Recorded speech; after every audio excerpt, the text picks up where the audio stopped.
Olá pessoal, bem-vindos ao meu canal, quem vos fala é Leonardo Furtado e estou aqui resumindo a nossa série sobre projetos de Utility One para empresas do setor elétrico, o backbone de telecomunicações. Isso aqui é uma série, uma playlist de uma série inteira. Se você não chegou aqui agora e não está entendendo bem para que é esse vídeo, você pode até acompanhar, mas dá uma checada no primeiro vídeo e vai seguindo, acompanhando aqui a playlist para você entender um pouco da minha filosofia de trabalho, que nesse caso aqui estamos discutindo soluções de telecomunicações para empresas do setor elétrico e por que elas estão sendo discutidas, obviamente. Dessa vez falaremos das Key Personas e as suas, não todas, obviamente, mas algumas de suas preocupações e algumas das soluções para sanear essas preocupações. O que são Key Personas? É uma coisa bem interessante. Dentro de uma organização, você tem centros de custo, tem divisões, departamentos, grupos de trabalho, lideranças. E essas tantas áreas, cada qual no seu quadrado, possuem preocupações que são relativas às suas dinâmicas de trabalho, os seus resultados, aquilo que aquela divisão, aquele departamento ou aquele setor deve fornecer para a organização a título de serviços, valores e etc. Cada um tem uma preocupação diferente. Sabe uma coisa que é muito interessante e que inclusive será tema aqui de vídeo na comunidade? Quando falando de fornecimento de tecnologia para qualquer que seja o mercado, historicamente, o que nós fazíamos? Batíamos na porta do time de TI. Cara, eu sou a empresa X, vendo isso, vendo aquilo, vendo isso, vendo aquilo. Um modelo bem complicado até mesmo de você concluir um negócio. Mas saiba que a estratégia, na verdade, é você ir direto no tendão de Aquiles. Dentro dessas organizações, a parte de finanças, vendas, operações e por aí vai, cada setor tem um chefe, o diretor acadêmico, o diretor de enfermagem de um hospital ou da ala médica, assim assado. Cada uma dessas lideranças tem suas próprias preocupações. E quando você consegue identificar que há uma solução tecnológica que vai resolver problemas que são conhecidos naquela realidade daquele setor, por exemplo, você tem muito mais chances de concluir um negócio, mesmo que a abordagem não tenha sido iniciada com um time de TI. Olha que interessante. E mais da metade dos orçamentos dessas empresas estão nesses setores e não estão em TI. A gente não tem nem grana para comprar um servidor, um storage, o que for um switch, mas lá aquela área ali que tem uma diretoria, tem uma necessidade que pode ser suprida por meio de uma solução tecnológica e você chegou lá com a autoridade, conseguiu encontrar uma afinidade entre um problema reportado e a solução que você entrega, o projeto começa por ali e não por TI. Olha que interessante. Tem um pouco a ver, na verdade, apesar de aparentemente ter feito um off-topic aqui, mas vamos botar de volta aqui na pauta, tem tudo a ver com essas key personas. Tá?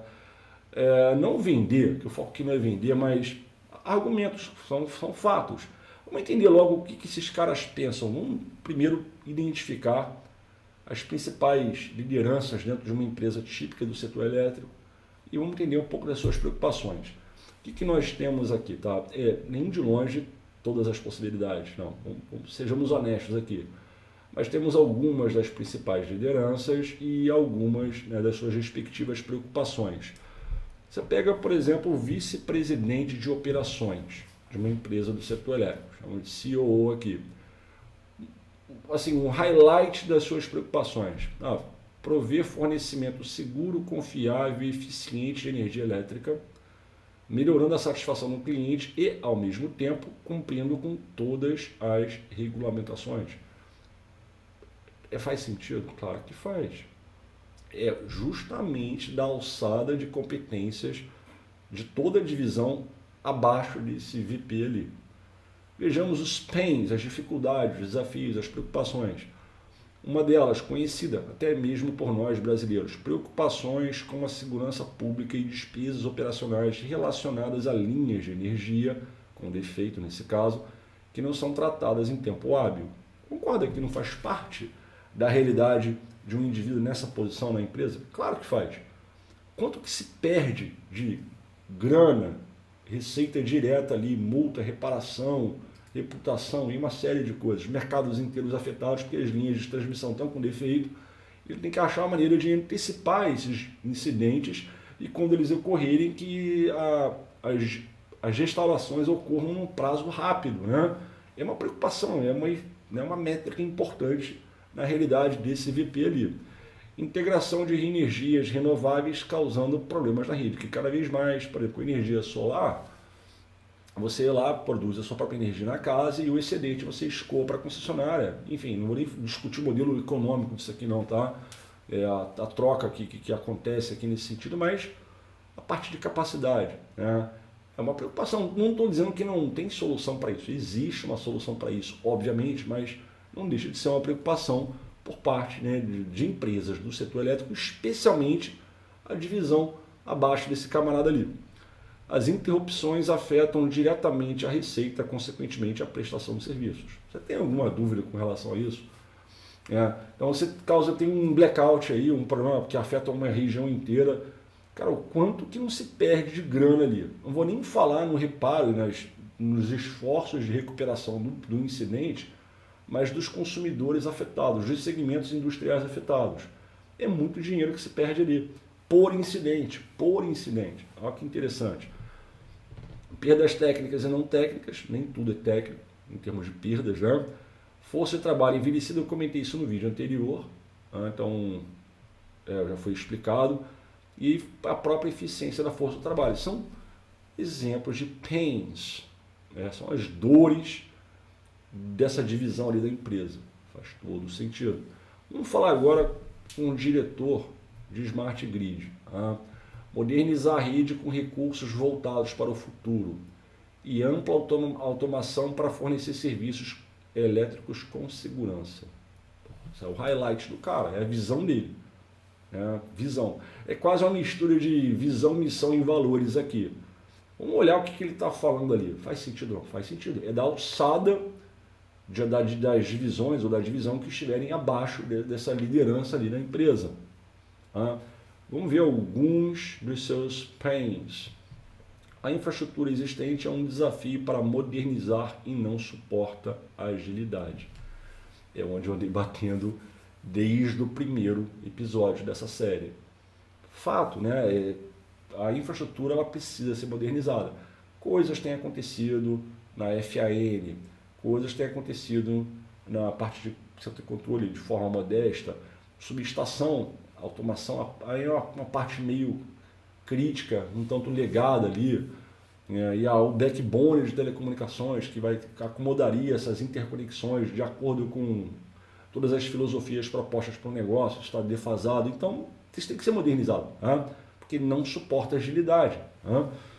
Necessidade de modernização situacional e evolutiva, é quase uma coisa puxando a outra. Complexidade de digitalização, algumas soluções são difíceis de interagir com outras, fato também. Novos aplicativos de grade usam tecnologias baseadas em TI, ou seja, processos de impacto, pessoas, planejamento.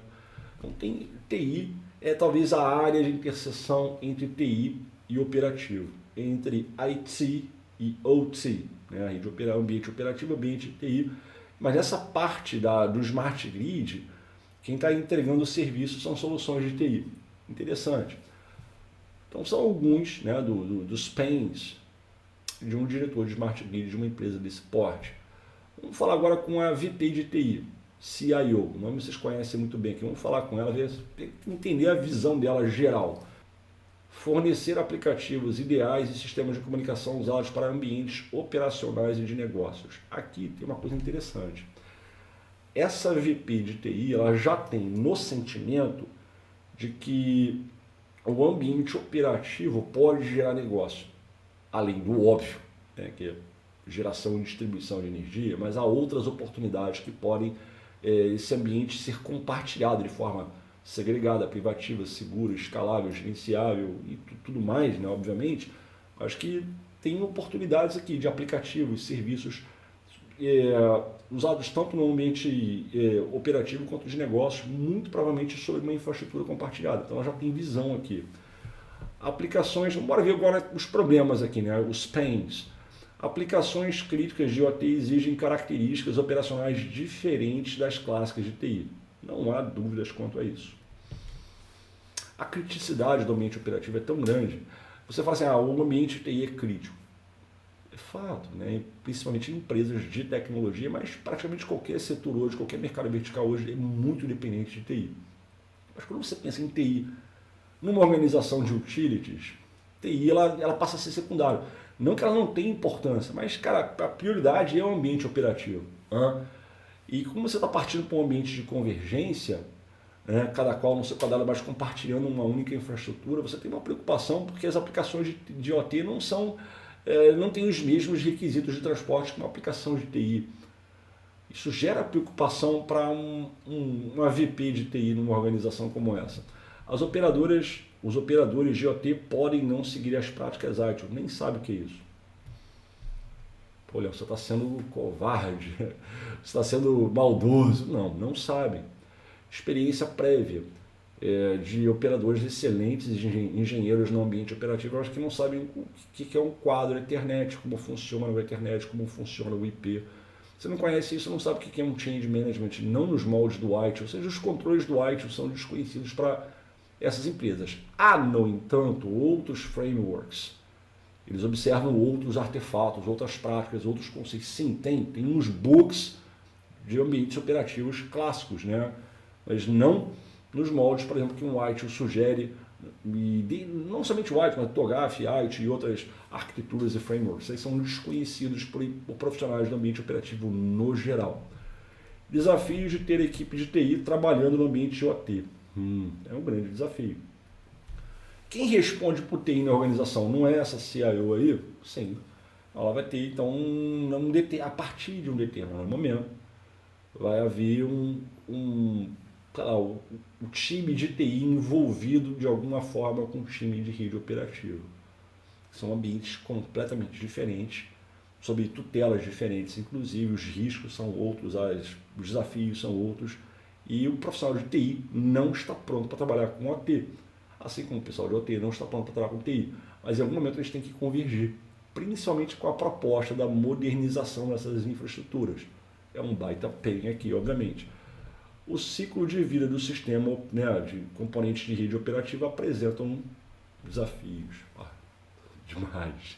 Demais da conta. Mas separei aqui então os pains da área de OT.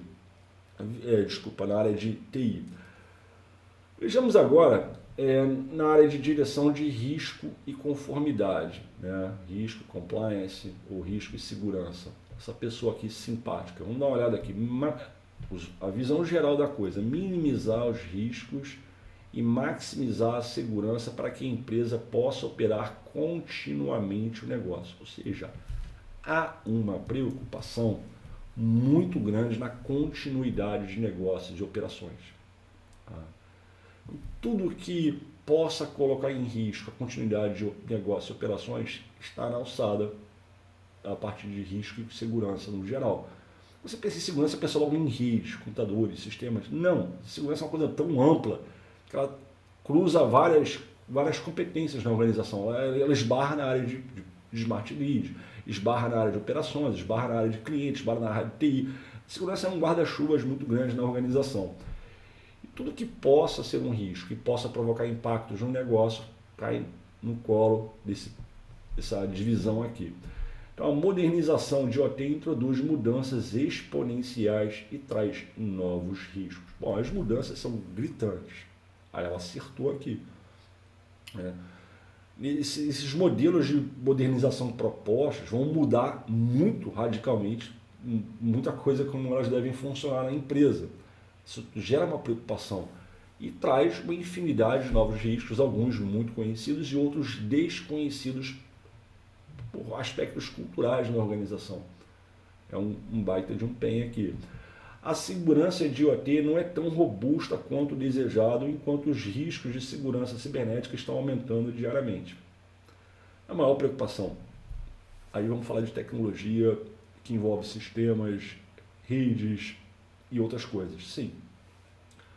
A segurança de IoT, por ser um ambiente muito apartado, muito rígido, muito segregado e muito conservador, ele está meio que protegido dessas inovações tecnológicas, mas tem muito risco ainda aqui.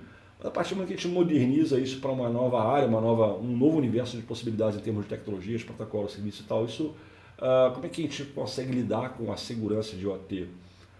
Face a um aumento absurdo de todo tipo de incidente ou de crime cibernético. É uma preocupação na área de risco e segurança. E a continuidade da operação de negócios precisa ser reforçada, sim, também na área de negócios ali. Lembrando que eu tinha sugerido no início do episódio que tínhamos 3 BUs ali, né? A área de operativa, de TI e a infra ou a divisão de negócios. Então, vimos aqui alguns dos PENs da área de direção de risco e segurança. Vejamos agora o VP de experiência do cliente. Fornecer experiência e satisfação superior ao cliente por meio de programas voltados, de programas voltados para o cliente e oferta de serviços. Isso é o VP de experiência do cliente. O cara tem um papel importantíssimo na organização como um todo. Luta para adaptar o atendimento a clientes versus pagadores de taxa, ou seja, cultura de customer experience, customer centric. Parar de tratar o cliente como um cara que paga boleto, ou que paga imposto, ou as duas coisas, e converter aquele sentimento para um cliente, né? Ou seja, ter um tratamento de cliente de verdade no lado da empresa para o ser humano consumidor. E ele está olhando isso aqui agora. E tem desafios que vão tocar na área de risco e segurança, na área de TI, de certa forma um pouco em operações e outras coisas, mas principalmente TI e segurança e risco. Lutar para ser interativo com os clientes, lutar para fornecer informações exclusivas do cliente, ou seja, tudo. A jornada do cliente dentro do consumo de energia elétrica, ela pode ser tipificada. E cada estágio de interação do cliente no que diz respeito ao consumo de energia elétrica, essa área vai buscar entender. Como é que essa divisão pode melhorar a experiência do cliente? Uma concessionária, ou enfim, uma distribuidora de energia. Como é que isso pode acontecer? Então, um VP de experiência do cliente ele vai olhar essas dinâmicas e vai procurar gerar soluções de inovação para isso. E o esforço para informar os clientes durante eventos de interrupção. Isso acontece, acontece até os dias atuais. O que eu procurei fazer aqui?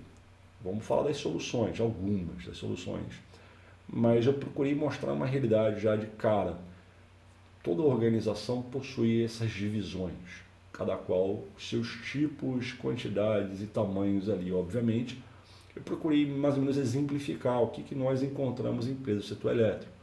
Um VP de operações, um diretor de Smart Grid, um VP de Smart Grid, um VP de TI, diretor de risco e compliance, a parte de experiência do cliente, para dar exemplos assim, básicos de algumas divisões e como elas se preocupam com esses desafios que serão saneados com as iniciativas de modernização.